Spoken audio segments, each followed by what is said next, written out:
De retrouver Dolores Mazzola pour sa chronique web. Bonjour Dolores, et cette semaine, vous allez m'aider à vendre ma voiture. Oui Alain, alors je ne sais pas si vous le savez, mais en 2015, il y a presque 6 millions de véhicules qui ont changé de main en France. Acheteurs, vendeurs, voilà, c'est un marché qui est assez colossal. C'est un marché qui rapporte rien à l'État. Alors, oui, ça rapporte rien à l'État, mais ici, c'est pas le propos. Je pense qu'un jour, ça va nous retomber dessus. C'est en tout cas un marché qui donne des sueurs froides à certains acheteurs, vendeurs. On a besoin de sécurité quand on vend sa voiture à un particulier ou quand on en achète une. C'est ce qui posait problème. Et les start-upers ne s'étaient pas vraiment intéressés à ce marché jusqu'à mi-2015 à peu près. Depuis 2016, on a une flopée de jeunes pousses qui ont émergé et qui se sont intéressés à la marketplace de la voiture d'occasion. Qu'est-ce que c'est que ça ? Marketplace, le marché, tout simplement, c'est pour faire un petit peu une nouvelle tendance. Voilà, ce sont les anglicismes. Ce sont les anglicismes d'usage dans le monde Internet. Alors voilà, je vous ai sélectionné 2 petits sites pour acheter ou vendre sa voiture 100% en ligne. Simplement. Alors, il y a Winniecar, qui, pareil, date de 2016. Vous avez aussi Carizzi, comme son nom l'indique, c'est facile. Ouais. Donc, ces 2 sites, ils fonctionnent un petit peu de la même manière, tous les deux. Ils proposent aux vendeurs de voitures de faire appel à un expert agréé, un expert indépendant qui va contrôler la voiture. Du coup, elle va être garantie et il va pouvoir la vendre sans s'occuper de rien. L'acheteur, lui, de son côté, eh bien, c'est très simple. Il va pouvoir faire appel à un agent Winniecar, EasyCar, appelez-le comme vous voulez, un des agents de ces sites internet qui va s'occuper de tout, de la paperasse, de la sécurisation de la transaction.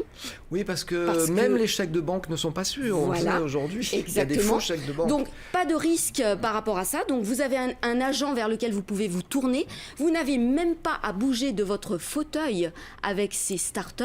On devient de plus en plus fainéant, c'est terrible. Oui, mais parce que vous n'avez pas à la tester, cette voiture, parce qu'on la teste pour vous. On s'occupe de la paperasse, comme je vous le disais, et on peut même vous la livrer à la maison. Ah oui, donc c'est un rôle de vrai intermédiaire, c'est pas un intermédiaire passif. Et donc c'est un intermédiaire qui doit se faire rémunérer, forcément. Alors, évidemment, on ne dit pas de l'air du temps quand on monte une start-up. Alors, c'est pas 20 ou 30% comme un garage ou un concessionnaire, c'est à peu près ça le prix. Là, c'est 5 à 6% du prix de vente de la voiture. Oui, ce qui est tout à fait acceptable. Ce qui est à peu près raisonnable, ça dépend de la voiture que vous allez acheter. Alain, si vous achetez une grosse voiture très chère, vous allez débourser un petit peu plus. Mais je me dis, comme c'est une prestation payante, il doit y avoir des taxes, pour le coup, qui remontent à l'État. C'est tout à fait probable. En tout cas, c'est très clair. Ça se fait pas en douce sur un parking de voiture. Alors, vous avez le site Carizzi. D'hypermarché, effectivement, ça fonctionne bien pour ça. Voilà. Vous avez le site Carizzi qui avait fait toute une série de petites vidéos comme ça, un petit peu rigolotes, tournées en caméra cachée. Ils se faisaient passer pour des faux vendeurs et puis il y avait des gens qui tombaient dans le panneau. Alors là, on vendait une Clio. Vraiment, les arguments sont bidonnants, quoi. C'était bidonné du début à la fin et c'était très drôle. Je vous engage à aller voir ces sites. Dernière petite chose, vous avez énormément de sites qui ont fleuri. Je vous en propose un autre, Efficar. C'est pareil, c'est le même principe, des points de contrôle, la livraison à domicile, voilà. Et la possibilité de se rétracter aussi avec tous ces sites. Ah oui, c'est pas définitif. On va de plus en plus vers une sécurisation de la transaction et une tranquillité d'esprit de l'acheteur et du vendeur. De l'acheteur, tout à fait. Vous avez Kiomp aussi, la dernière née sur le marché. Vous en avez une qui vous propose des voitures dans toute l'Europe, Réseau Car.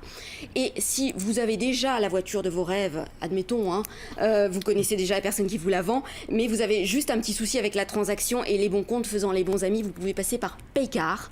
Là, pour le coup, les deux ont l'appli.